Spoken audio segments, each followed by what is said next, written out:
everybody. You're now listening to Rock Chalk Jayhawk with me, Jayhawk, a podcast brought to you by the Field of 68 Media Network. Make sure you rate 5 stars, review, and hit the subscribe button on iTunes or anywhere else you get your podcast from. All right, the next guest on the podcast is a top 10 scorer of all time at KU. He's one of the best slashers to ever do it in a KU uniform, creating his own shot. I'm officially starting a campaign to get his jersey retired in the rafters. Welcome to the pod.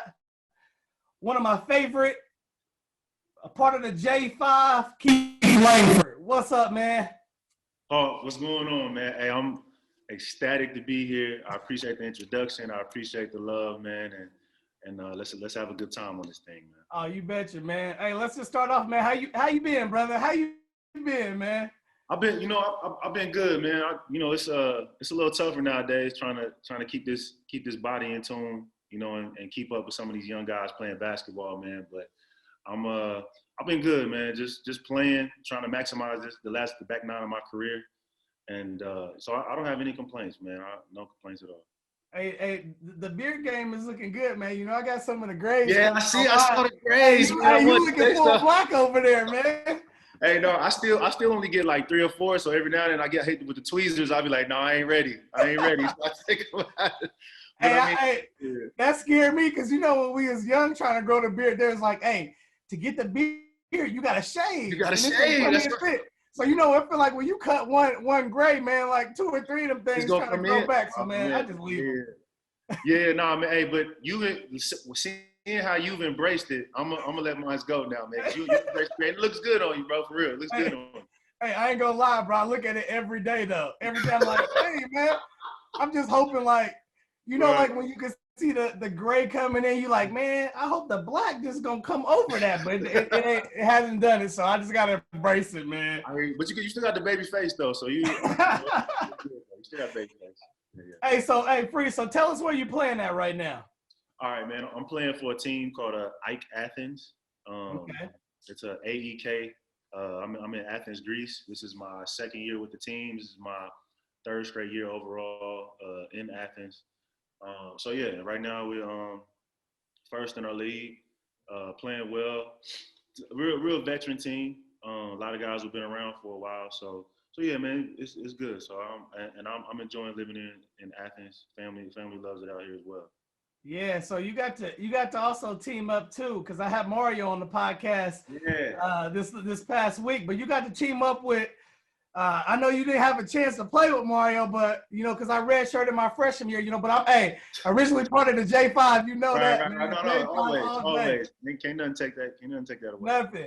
But you had the opportunity to play with Mario. Can you talk about how it was, playing with a legend in himself, Mario? Listen, man, the thing about Mario, it's funny you talk about Mario because actually tomorrow we play against his team. We play against him. Okay, so, all right. The thing with Mario, the first thing that shocked me, when he came into the team, we were texting him before he reached out to me, and we kind of talked about what the team needed because he came a little bit later. We had an injury and ended up picking him up, but man, the humility that Mario came into the team with, and I mean the way he just seamlessly transitioned into a team for somebody who's been at a level of basketball higher than anybody, on our roster or any coaches, players included. Man, that was the first thing that stuck out to me, and that was one thing I really appreciated and about Mario. It impressed me a lot. Yeah, that's Mario in a nutshell, man. He's definitely a guy that can kind of adapt to his environment, man. Yes. So that's pretty awesome, man. I know it was fun having a KU player that you can always trust as well too. It was, man, because it was just one of those things. Like even in tough moments in the game and stuff, we could kind of look over at each other and we could crank it up, and we knew that we had a certain level that we could both tap into. Yeah. And it's just that lineage, you know what I mean, and having played somewhere and knowing how special that is. So we didn't really talk a lot about that, but it that energy and that synergy, I should say, it was always there. You know what I'm saying? It was there. Yeah. Hey, so man, you've been all over the place and overseas, man. So how many countries have you played in? And what's your favorite? Okay. So I've been in Italy, Athens, Israel, China, Russia, and of those 5, my favorite place to live has been, a lot of people don't believe me when I say this, man, but I had a freaking ball living in Moscow. I was out there. Really? I was there for Really? 5 years, man. And Moscow, like, okay, like weather and everything is one thing, man, but the lifestyle, they cater to the fact that obviously it's cold outside and things like that. But I mean, the amenities. I mean, I had a driver while I was out. Like, I mean, just 5-star restaurant. I mean, I had a blast, man. And the organization I played for was A1. So we That's did awesome. everything at a high level. So I had a great time. So, man, Moscow, I mean, obviously living in Athens is great. Living in Tel Aviv and Israel, that was great too. But overall, if I had to just, the place where I was super comfortable and I really enjoyed it, it was Russia. Yes. Hey, so hey, we already know you know how to adapt to that driver, man, because we was used to Dub driving us around. Wayne Simeon, for you guys that don't know. We was used to him driving us around everywhere our freshman year, man. That's right. Hey, man, if anybody was on campus in 2001, man, the Z71, man, Wayne was riding that Z71, baby. We was all piled in there, man. I hope Dub still got the Z, man. I'm gonna ask him about that next time. Man. I don't know where the stallion at. I got the upgraded Z now, man. All right, but no, man, it was a blast, man. I definitely having the driver, it was a. I kind of got spoiled a little bit, man. I didn't like driving when I got back to the States, man. I bet. Hey, so out of all the places you were, able to play at, how would you say, who was the most impactful coach in your game and in your life? Out of all the places, from whether it's bitty ball up into to right now currently. Okay, so before being a professional, like, and it's funny because you'll laugh when I say this because you're gonna be like, yeah, right. But prior to becoming a professional, I had to say Coach Self. Okay. I had to say Coach Self, and I think it's documented pretty well that me and Coach Self weren't exactly on the greatest of terms. When I was in school, but and I love Roy Williams. Love Roy. Came to Kansas because of Roy and everything like that. But the one thing going through the things I went through with Coach Self and playing with him playing for him taught me was how to get through adversity, how to adapt, and there's no way I could have managed, these 15, 16 years of my career without having gone through some of those battles and some of those lessons with Coach Self. Yeah. So as far as that goes, I mean, the impact he had for the preparation for the long run was great. And overseas, I would have to say David Blatt. David Blatt was it sounds a little bit familiar. He's the guy who came over, coached the Cavs. Yeah. And LeBron got him up out of there. But but I mean, Blatt was essentially because Blatt. I went to play for him at a time when my time with my Russian team, it came to an end. I got into it with the coach there, and I just signed one of my biggest contract to date at that time. And me and him weren't seeing eye to eye, and I ended up having knee surgery again, and the team let me go, and like I didn't have any confidence. I was struggling, coming off an injury and everything like that. And I got David, he coached Maccabi Tel Aviv, a team in Tel Aviv, Israel. Got there, wasn't playing, patient. Kept telling me, Keith, I know what kind of player you are, I know this and that. And it was at a pivotal time in my career because I was about 28 at the time. And so, man, he just stayed patient, believed in me, kept being positive, kept pushing. That's awesome. And then after a couple months, man, that thing turned around, and it just jumped up quick from there. So those two guys, as far as impact, during the time that I've been playing, I would definitely say those two. That's awesome. Hey, so you mentioned it earlier, getting a little older, you know what I mean? Like, you hang it up. Yes. Do you have do you have any interest in coaching? 1,000% not. I would never coach.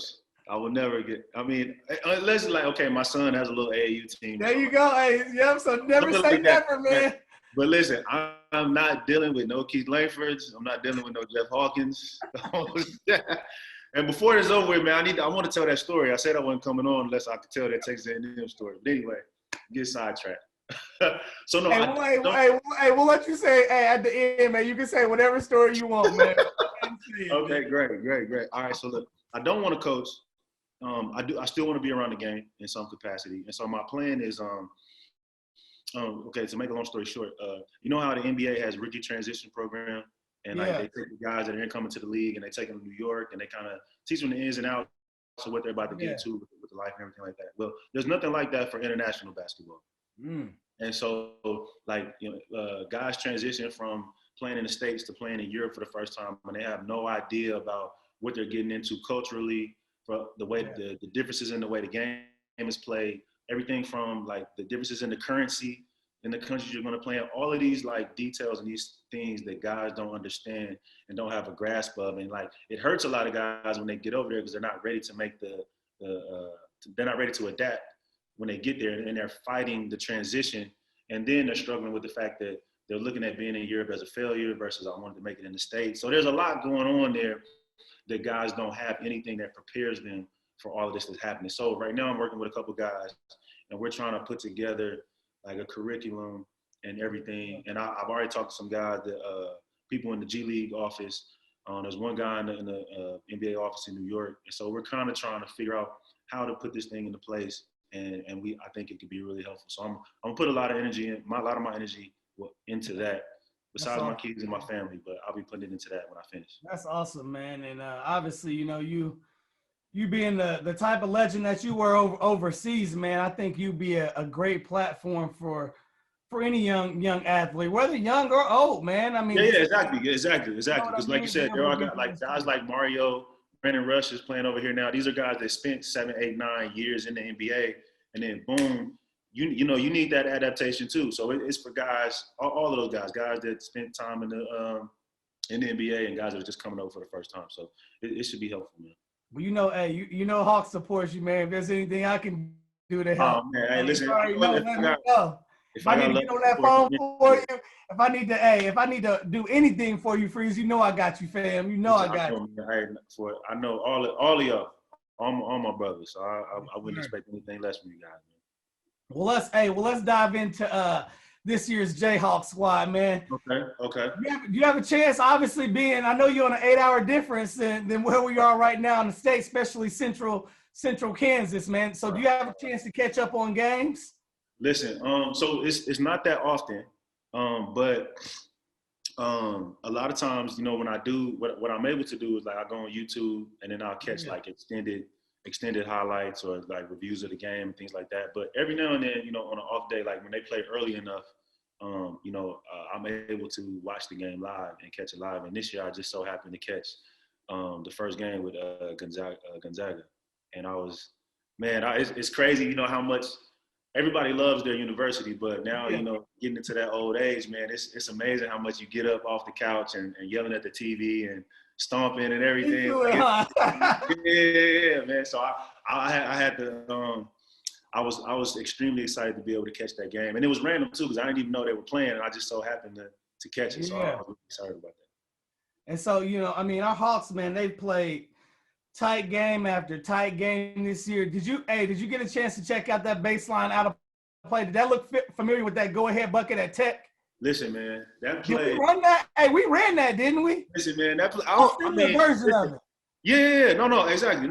No, 100%, man. And what a lot of these guys don't know is that the version of everything that these guys are doing started with Wayne Simeon's injury, and then coaching them trying to kind of going away from the high-low and trying to find a version of how to use the perimeter and the guards and things like that. So like we were kind of, guinea pigs, quote unquote, of how this whole stuff developed. So I'm looking at this stuff and I see a lot of, from the inbound plays to everything, the offense, to a lot of stuff that started experimentally with us. And I think that's a good point, man, because I think that's what makes Coach Self so great as well too. You mentioned even Mario being able to adapt.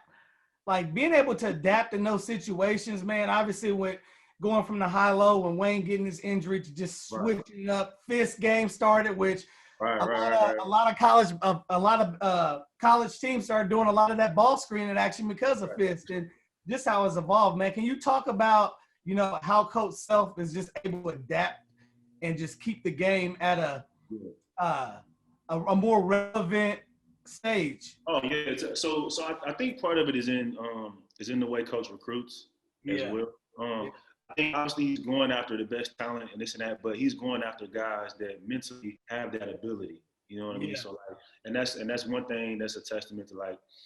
And I was reading some stuff recently, and that people were talking about how, we haven't got this recruit or that recruit and the top and this and that, but it doesn't matter because Coach Self, Coach T, Coach Rob, all those guys, Jaren, they do a great job of recruiting the guy that fits the mold. Yep. And so it all starts from there. And then Coach Self has been around basketball long enough to where the X's and O's he'll take care of those, but he gets the guys in there that are going to buy in and they're going to fit. And one other aspect to that, the last thing I'll add is that he's not hesitant at all to, guys that don't fit that, they're not going to be there that long. He has no hesitation. He's not holding anybody hostage, and you have to be out of there if you have to be. So with him running his camp like that, that's in my opinion, it's kind of where it starts. Yeah, for sure. So Ochai, let's talk a little bit about Ochai. Ochai took his the Hawks offensively, especially against Tech. Jalen, you can talk about Jalen Wilson as well too. But do you think Ochai has the ability to do that all season? Because right now he's the leading scorer on the team and had a hell of a game last night, against Tech. Right. Well, see, and the thing that so even Jalen, the thing that Jalen has to understand and the people around him have to understand that he's able to do that because the people are focusing on Ochai. You know what I mean? So Jalen, he's doing a good job of picking up the slack and being aggressive and taking his opportunities where but as the season gets tougher and the things progress, like Ochai is going to have to keep that level up and even try to go to another level. I'm actually, honestly, even surprised that he's still in the KU uniform, but the fact that he's there, and man, I was watching this guy and I was like, man, look, I'm looking at his body, I'm looking at the way he's moving, I'm looking at his aggressiveness, the way he's shooting. I mean, there's nothing stopping this kid from taking off and being something special. So I know Coach Self and the staff and all those guys want to keep pushing him because Coach knows he needs him, but hopefully inside he sees, what he can do. But even with all that being said, Hawk, I still don't think he's the key.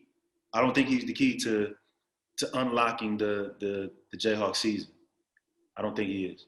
You know who that key is? You want to go? Yo, hey, I'm ready, man. I told you I came on the show ready, man. Hawk want to know too. Rock Chalk Jayhawk want to know, baby. Let's go. Listen, the key to the season is Marcus Garrett, man. Okay. Marcus Garrett, listen, Marcus is going to defend. He's going to lead. He's going to do the energy. But Marcus has to find that balance between being a little bit more aggressive and reading the game a little bit better offensively. Yeah. Because there's going to be times where he's going to be needed. And he did a good job when I watched the Gonzaga game. Even though he did a good job and he scored the ball pretty well, he still was turning down some different opportunities and still left some meat on the bone. But as he gets more comfortable and having the ball in his hand more consistently and having that responsibility, I think with his size, his ability and some of the things he can do on the court, man, he really can plug a lot of holes and take the team and elevate the team a little bit more. That's a great point because I never really thought about Marcus Garrett from that standpoint. But still, even from last year, Freeze, he had those opportunities where he was able to be more of a scoring threat. Yes. But again, the focus just really wasn't, on him. But I agree with you, man. I think if Marcus, can really find that balance defensively and, find when he can go get the bucket. Right. I think he's going to – obviously he's a senior leader, so that's going to do nothing but help the team. So it's going to be fun to see what Marcus can do, moving forward. That's a great point, man. And Marcus, if you're watching this, man, I'm a text message away, man. Lane show you how to come off that thing. Look, that mid-range is there. It's there, Marcus. That mid-range is there, man. Look at it. Hey, man. Hey, I still remember, man. Obviously, Freeze, you one of the best slashers ever to put on a KU uniform, man. In my opinion, you one of the best slashers I've ever seen because it was always with you, Freeze. And I talked to it about whether it's my high school team because, for one, your first step was quick.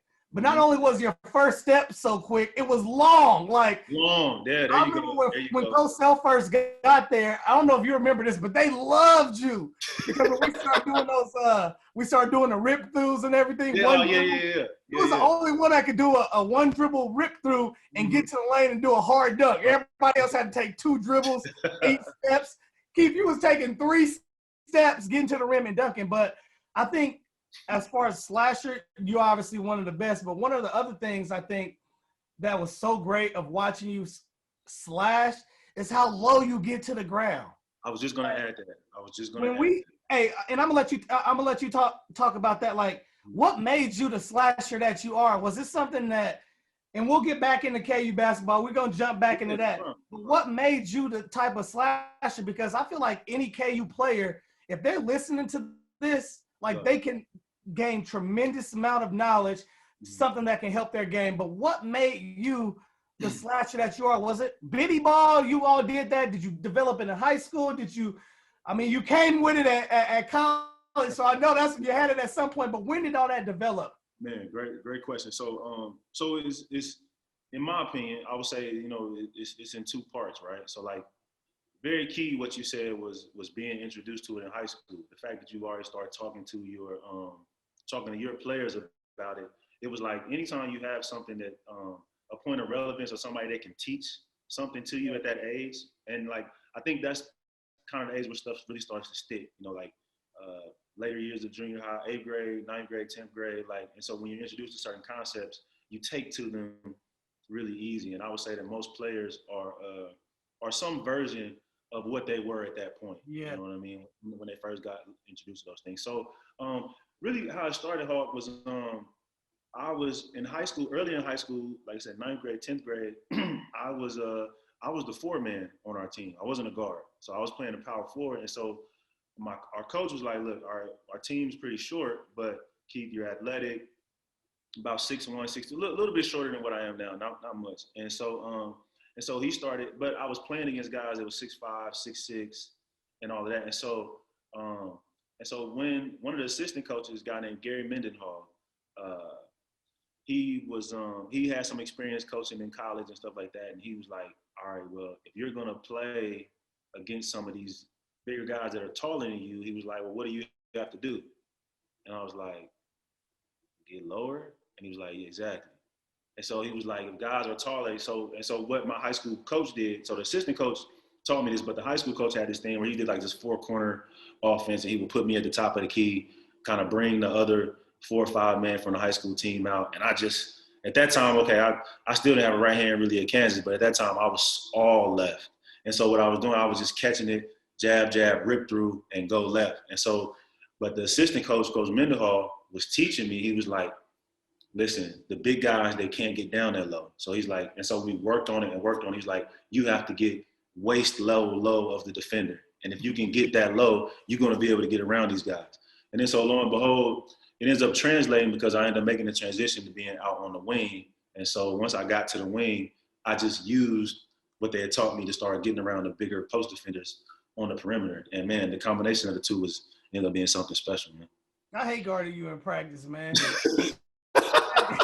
I hate guarding you, man. For one, I'm already the shortest dude on the team, man. 5'10", and a half, whatever. And I know as a defender, man, if you want to have a shot at beating the offensive player, you got to be lower than him. You got to be lower, that's right. Here come Freeze, still finding a way to duck his shoulder under me. I'm like, man, I don't even know how. But one thing about it, Freeze, and mention this too, man, because like your flexibility, man. Okay. Like your flexibility was on a whole nother level, man. We'd be like, look at Keith, man. He'd be almost damn near in the splits. Hey, you be doing the hamstring stretch, your head be on your knees. I'm like, what the heck? And it's still like that now. It's still like that now. And so and part of that is natural, but I think one thing that the guys don't understand, like, okay, I'm 37, man, and I can still do that, but that's part of the reason why I can still play. And so if guys can imagine, if you can be 19 or 20 and have that already, you know what I mean? Like those are things you need to work on. Keeps away injuries, helps with the longevity and all of that stuff. So just like you're saying, man, those things, they are the earlier you can grasp onto some of these things and some of those teaching points, man, the better chance you have at whatever level of basketball you're going to continue on to, whether it's Europe, whether it's the NBA, G League, or whatever. So, were you always that flexible, man, at a young age, or is that something that you continue to work on?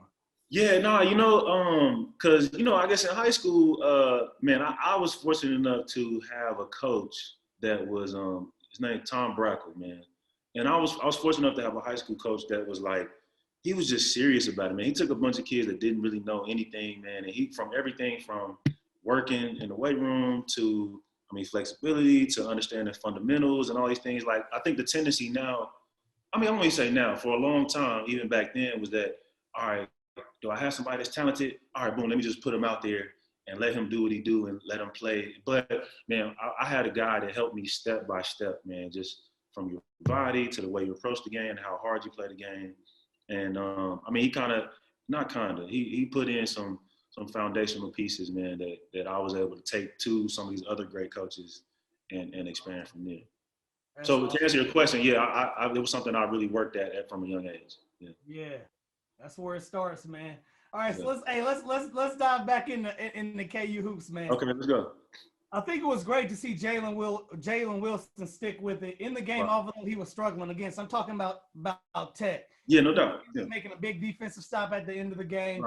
Right. I think that's something that's taught by a coach, or just something that a player has or doesn't have, like being able to buckle down and get that stop at the end. Yeah.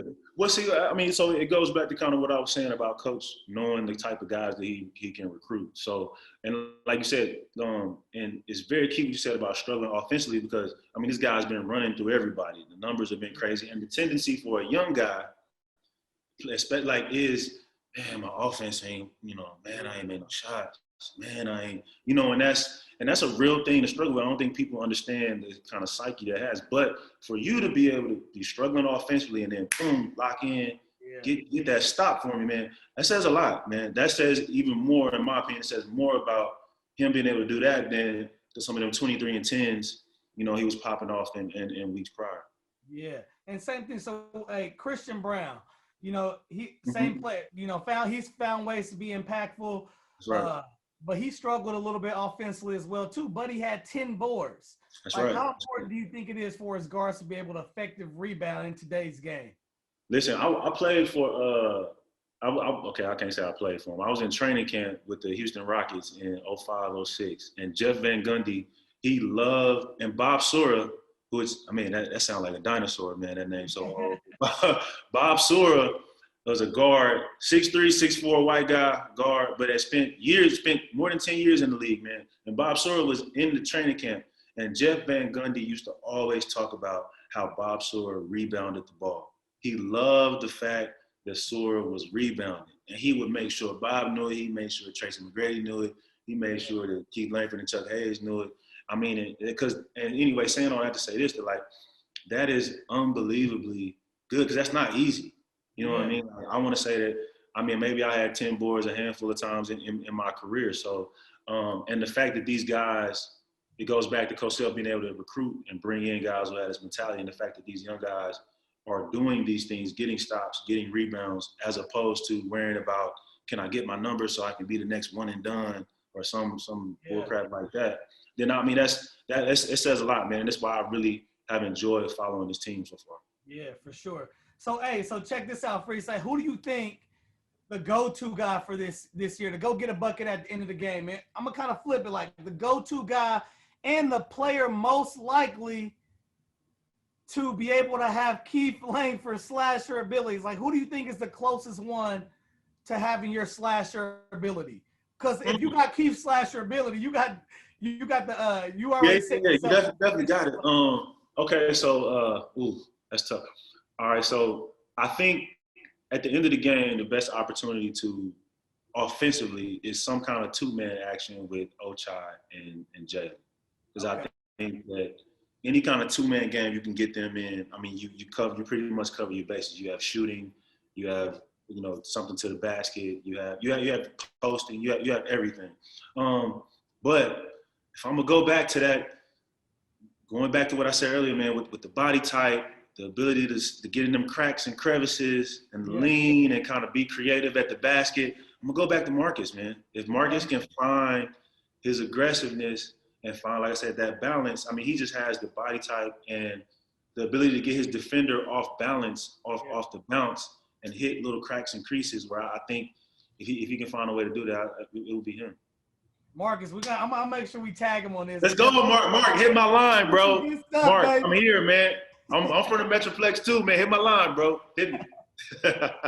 I'm gonna have to make sure I'm gonna get in his DM and send him your number too, man. Yes, sir. Yes, sir. Man, hey, one of the best slashers to ever do it, man. This is great advice, man. Top 10 scorer all time. KU history, man. That's good knowledge, man. Hey, so moving forward, Freeze. Mm-hmm. You imagine Coach Self playing 5 guards when we were at school? Never. I mean, listen.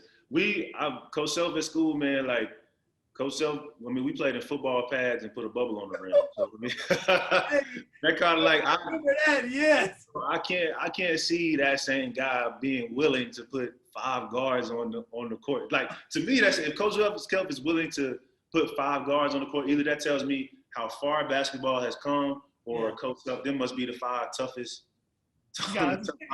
dudes in the world. Seriously. Hey, so how far do you think, KU can go deep down into the season playing 5 guards? You know what? I'm still a little bit old school with that, man. I haven't bought into like 5 perimeter players, man. I'm still like, cause I started seeing like Houston in the bubble and the way they went all in on going small ball and things like that. And so, I'm sure Coach Self sees something, but I'm just not sure on how I don't know if you can trust that really in a single game situation. So speaking about the NCAA tournament or the Big 12 tournament, both places where Coach Self has been super successful. But then again, basketball is so different now. The other team's going 5 guards. Okay, that's something else entirely. But I'm still a little old school, man. I like my 4s and 5s, man. I like them. So I mean, but I'm going to follow, and that's where trust comes in. And when somebody's been that successful as Coach Self has, you kind of have to sit back and let it happen before you really jump in there and say, So that's kind of how that's supposed to work. And I think Coach Self's also great as well too, because our bigs have they've struggled this year. Right. And I think Coach Self is good. I mean, because even over the prior years, he always wanted to have 2 bigs. Always. Past couple of years, he's went 4 out, 1 in, 4 guards out there, and obviously, towards the later of the season, he would, they would go 2 bigs. Yeah. But I think Coach Self's good at the standpoint where if you're not producing, man, he gonna. I mean, if I gotta go 5 guards. Listen, there is no favoritism, man. I'm trying to win. That's what Coach Self wants to win. And if I gotta put 5 guards out there, okay, all right, well, all right, 5. Let's put 5 out there. Go, yeah. And Coach Self he wants to win so bad, he'll put 4 bigs out there too. Yeah, if the point guard, he'll do that. You know what I'm saying? Like, so that's one thing you just have to respect. And like I said, you just gotta sit back. And when somebody has a track record like this man has, I mean, you just gotta sit back and say, let me see where this goes. Let me see how successful this is gonna be. So what do you think, David, Mitch, Tyon, the young freshmen, what do you think they can do to make their minutes more productive where coach can go and say, man, I can trust, 2 bigs or 4 out, 1 in. I can trust 1 or 2 bigs definitely out there on the floor. What do you think? Honestly, I would expect Mitch to be a little bit more steady, than where he's been. Because I was really thinking that, like, man, this could be like a Christian Moody type thing. You remember when Moody was on my senior year, our senior year, your redshirt junior year. Moody had his moments, but the guy, he was so steady, man. He didn't make mistakes. He made plays. He was where he's supposed to be. Actually, Mitch, if you can, man, go get some of that Christian Moody footage and see if you can find. And that's really all they would need, right? Greatest walk on of all time. All time. Go. All time. He's the GOAT. So, I mean, I would expect Mitch to be something like that. And then even in that time, he would buy time for some of those younger guys to be patient with them and kind of let them develop, and then you'll need them because, like, Moody was kind of the same way for Darnell Jackson and Sasha and, those guys, they were able to come in, have their minutes, kind of give some energy, play up and down, but we didn't really depend on them. Moody was the guy that kept things steady. So if they could do something like that, I mean, that's where Mitch not being that steady kind of hurts things. But I think the biggest thing that the team, fans, people watching or whatever, you just have to be patient with these guys because they're being kind of pushed into a role that, of being depended upon that they haven't had before. And I don't care how good of a player you are or where you've been for a year or two. Once it changes from whatever you do as a bonus to, all right, we need this from you every night, it changes the whole psyche and approach of the game. Like a lot of people can't play when they need to be dependent on. So it takes time to develop that. So a little patience is probably the best thing I would say. Yeah, you bet. Everybody can get some patience in their life, man. Man, what? Hey, we got kids. Hey, what you talking about? For real, man. You gotta have that patience, man. For real, when you got kids. That's right. Hey, Free. So there's so much talk in today's game with the way officials are calling charges at the basket now. Like, hey, for someone who was such a great slasher, do you feel like that would affect your game if they was calling the charges the way they do now? Wow, man. Listen, I watched the game and I was like, man, I can't believe I can't believe the way it's being. I really want to know the rules because I can't believe the way it's being officiated. Like I want to know if the rule book is any different from when we were playing because it's almost like you're being rewarded for the attempt to take a charge as opposed to having the position being set prior to the offensive guy arriving. But I would say, yeah, man, I would definitely say the way things, from what I've seen, again, I haven't watched a ton of college basketball, but based on what I've seen, man, it would definitely have affected the way I approach going to the basket. So hopefully, I mean, that's something that at some point, I think as good a coaches that there are in the NCAA, they'll approach that in the offseason. Yeah, I still don't see too many guys taking charges on you, man. Once you get low and get that shoulder around. No. Once I get low, I'm gonna find a way to slide. On the side. Yes, exactly. You're not gonna get a clean one. You know what I mean? So you're not gonna get a clean one. I still don't think they can get a clean one with the way they calling charges, man, on you, man. I'll tell you that first step and that long step, bro. Come on, man. So the best chance you would have is just kind of like catching me off guard from the weak side or something. But the guy in front of me, or the guy like on the strong, you're never gonna be able to get. You're never gonna be able to. Hey, so look, you were one. I say you, but obviously we were same boat. But we were both one of two classes that played for Coach Williams and Coach Self. So from your perspective, how are their styles differently? I'm pretty sure you've been asked this question a lot. You're like, and I love answering it too.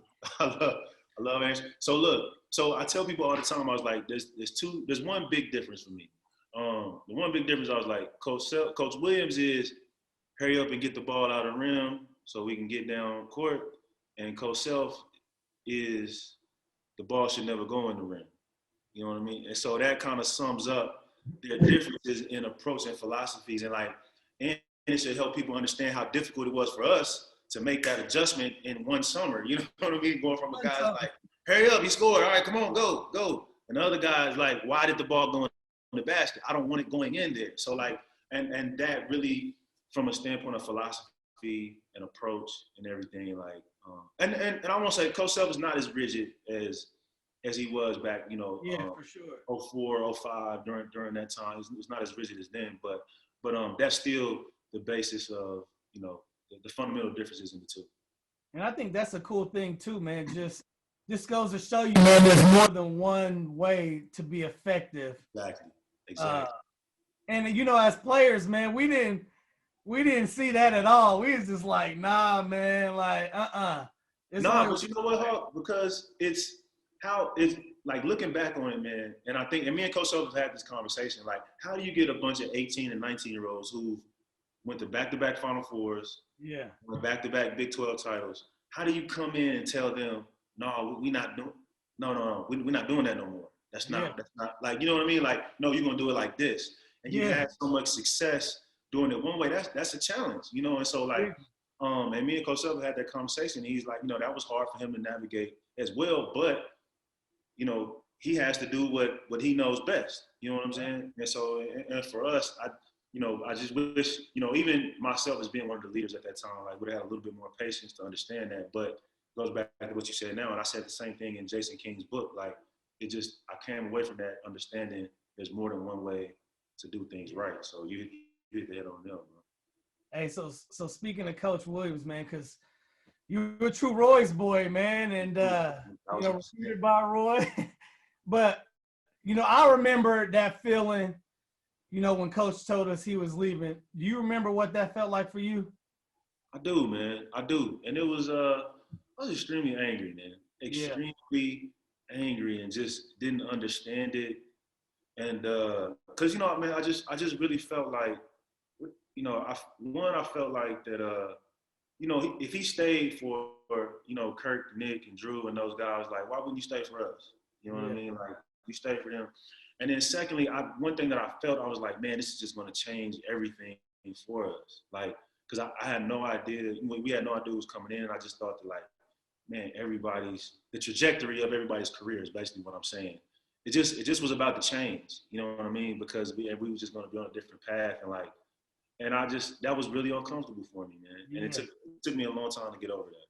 Yeah, it did, man. Hey, same here, man. But it's funny how, when you start getting older and have kids, man, you start to really see like, all right, man, he wasn't that bad of a guy for leaving. He was just following. No, it's exactly. Listen, I saw a clip the other day. I follow this thing on Twitter. It just shows old college basketball highlights, and it was an old 90s Carolina Wake Forest game. Vince Carter was playing for Carolina, and Tim Duncan was playing at Wake Forest. And anyway, the clip goes to show Roy in the stands, and it's like, and so I guess, and the ESPN announcer said that Coach Williams, Kansas had played NC State the night before, so he stayed to watch the game. And so in that second, I saw Coach sitting there watching the game, and I was like, man, he's from Carolina. Like, he really loves like, where he was. And I was like, so thinking back when I was like, man, all that time ago, like, that had to have been really hard for him to turn them down and say, I'm staying. And then once the opportunity came back around again, he had to, you know what I mean? And that's one thing you learn as a man and being as an adult, like, you don't get many chances to, do these things. So, you have to do what's best for yourself and your family. And he did that. So I have a totally different view of it now as opposed to almost 20 years ago. True, man. Yeah. Hey, so Freeze, when was the last time you were in the field house, like physically in there? Last time I was in, was that a game or just summer hoops or? No, it was in the summer. I think I was passing through, and I finally let my son, run on the field house court for the first time. I don't even think there were any hoops up. They were like, matter of fact, they might have just. We probably shouldn't have been in there because they were like doing something on the floor. When you the top 10 all-time leading scorer, man, you can find your way in there just like a bucket. So yeah, man. I would, man. I just can't wait to be able to get back in there, like in a game in a great atmosphere. So it's been so long, man. But I can't wait because that's one thing I definitely plan on doing once I finish as well. Is 10 games. Yeah, can you imagine playing in the field house, man, with the limited fans due to COVID, man? Oh man, it's not the same, man. It's not the same. I don't even want to imagine. It makes my skin crawl, man. For real. It's not right, man. Not right. All right, so was the field house the loudest you've ever heard it when you hit that game winner against Georgia Tech, man?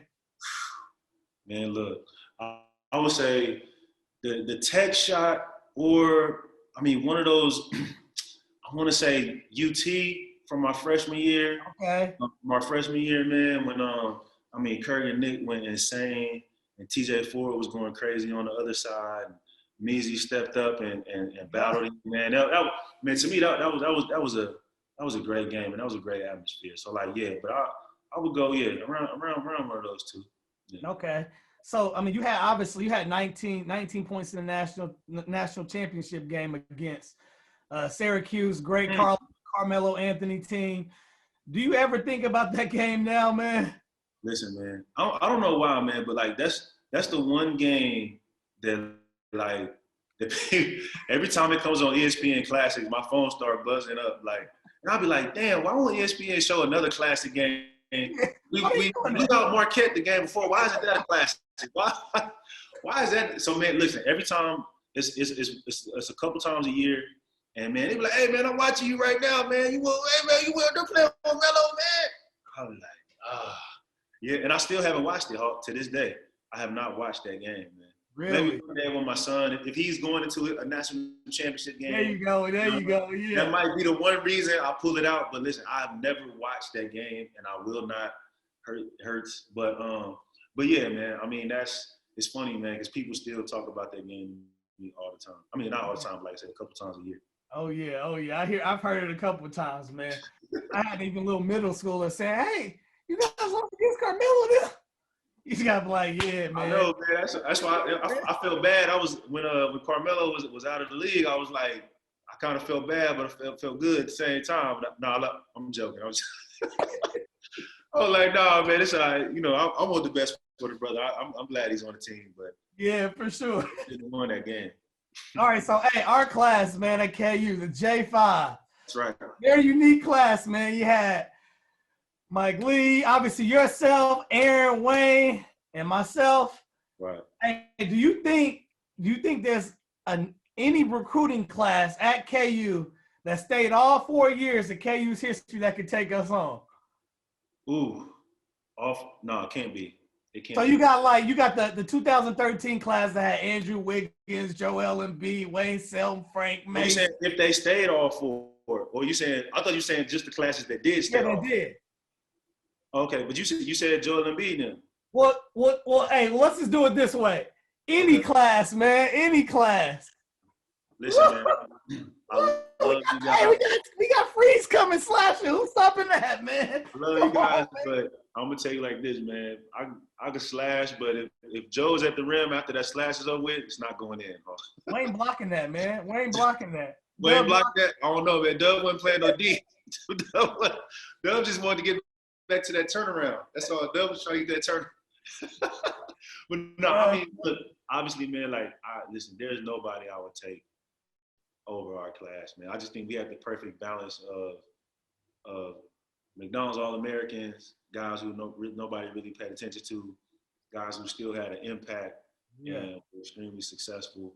I mean, you know, I feel like our class was the reason that Roy was able to break his break his streak and get to those Final Fours. Not that Kirk and Nick and Drew and those guys, they were the leaders, don't get me wrong, but we were that influx of energy and that push of personality and everything that we brought, man. And I don't think there's a class that's had more of a combination of, like I said, personality and contribution over the course of 4 years. You know, I haven't seen one. Hey, well, I'm not just being biased to the J5, but I agree.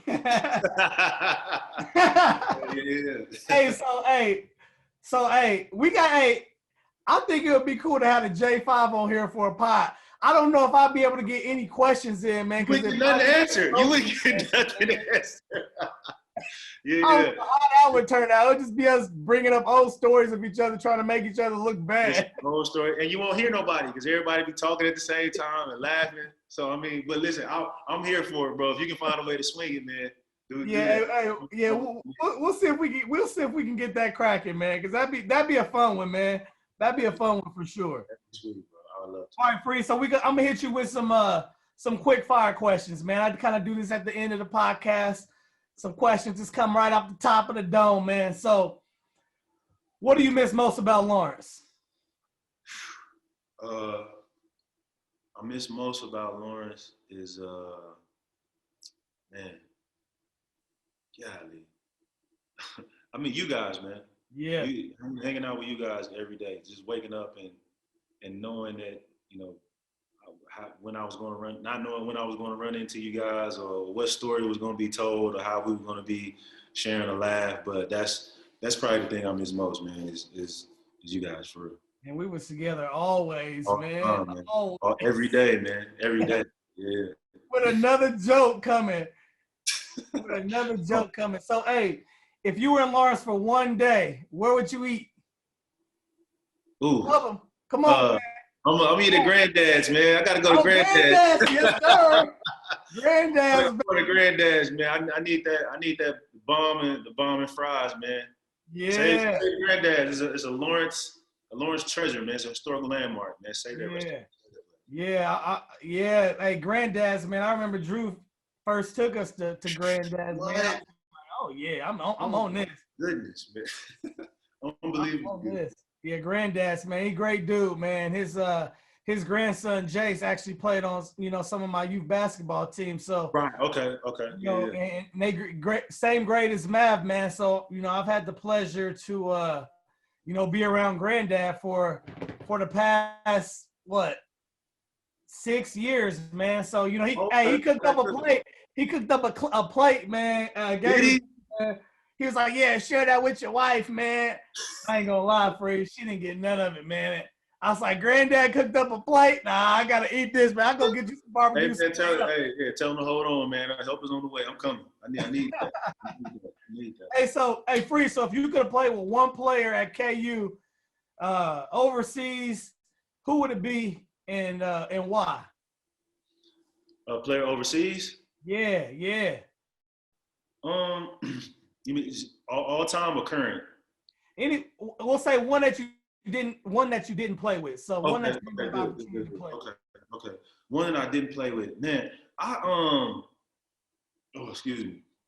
Man, I'm really like I'm a Paul Pierce guy, man. I mean, I just think like some of those watching him, man, like I'm a Paul Pierce Boston fan, obviously because of where he went to school, man. But it's something about seeing him in some of them old Kansas highlights, man, and that 34, and that Kansas blue, man. It's something very nostalgic about it, and he got a sweet game, man. I love the way he plays, and I would have loved to just being at the 2 and him at the 3, and then rocking out like that. So that would be cool. Yeah, that'd be a cool. That'd be a cool tandem to watch right there, man. I'm telling you, yeah.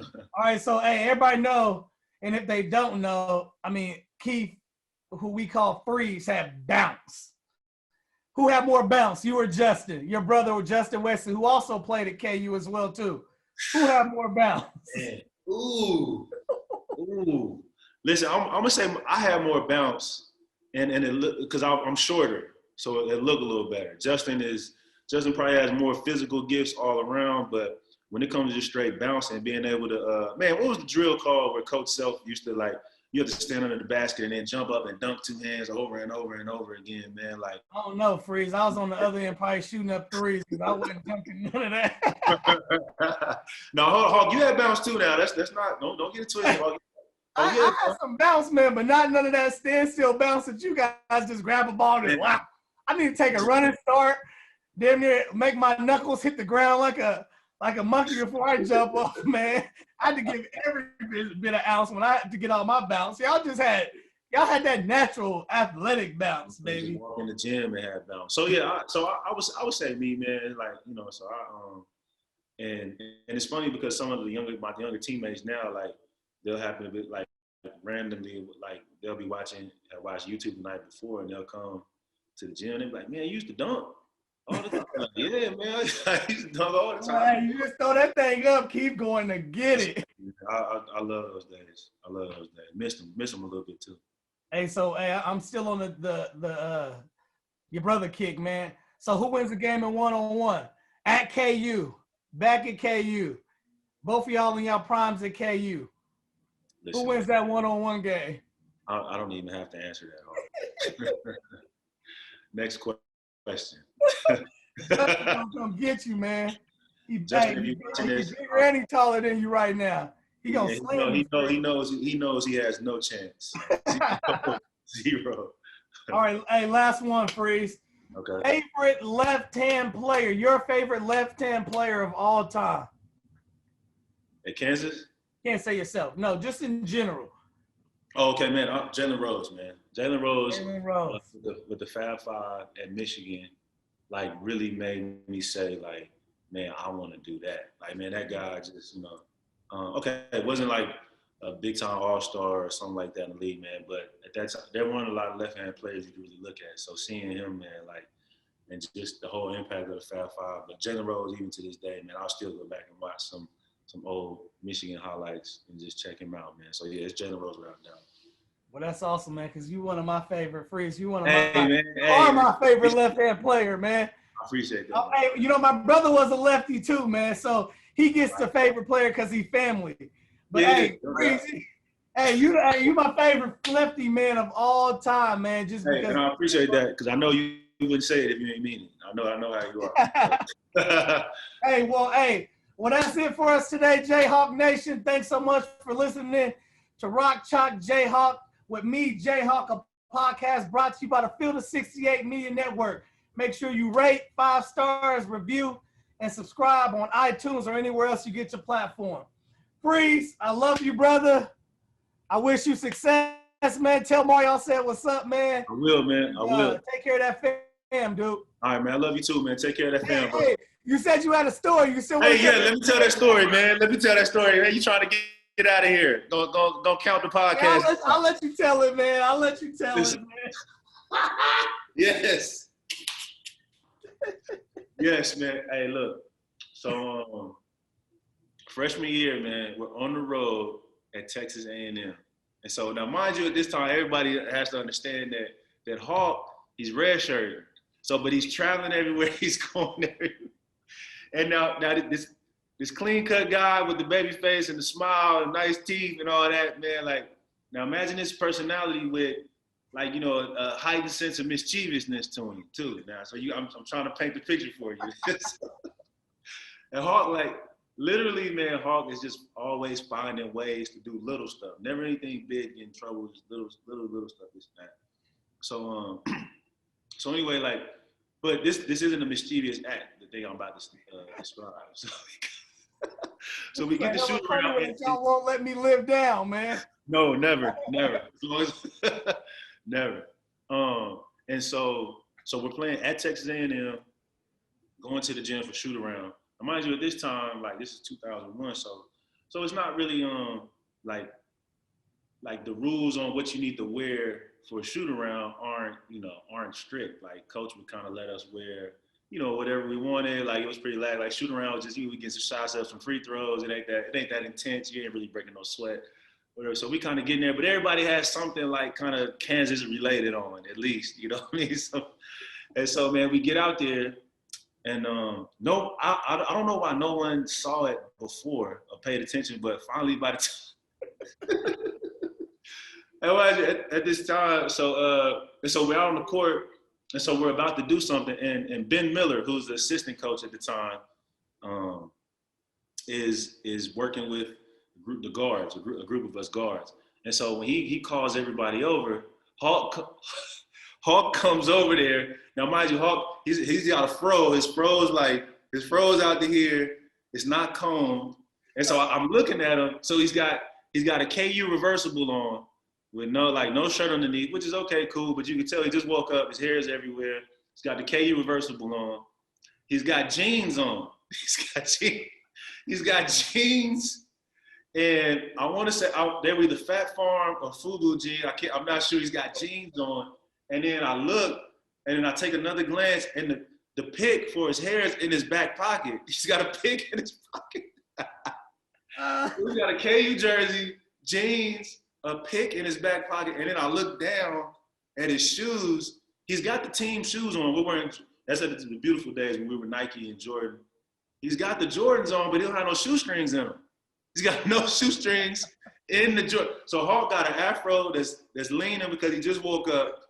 He's got the jersey on, jeans, a pick in his back pocket, shoes with no shoestrings, and so Coach Miller starts getting upset. He's like, "Oh, no, you got to," and like, Coach, no, it's all right. Let's just, no, it's not all right. He's got and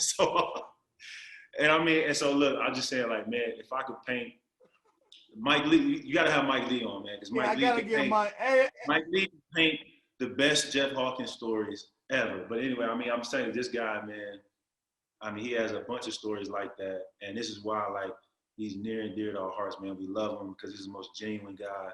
And Hawk, I want to say one more thing, man. I have the utmost respect for you, man.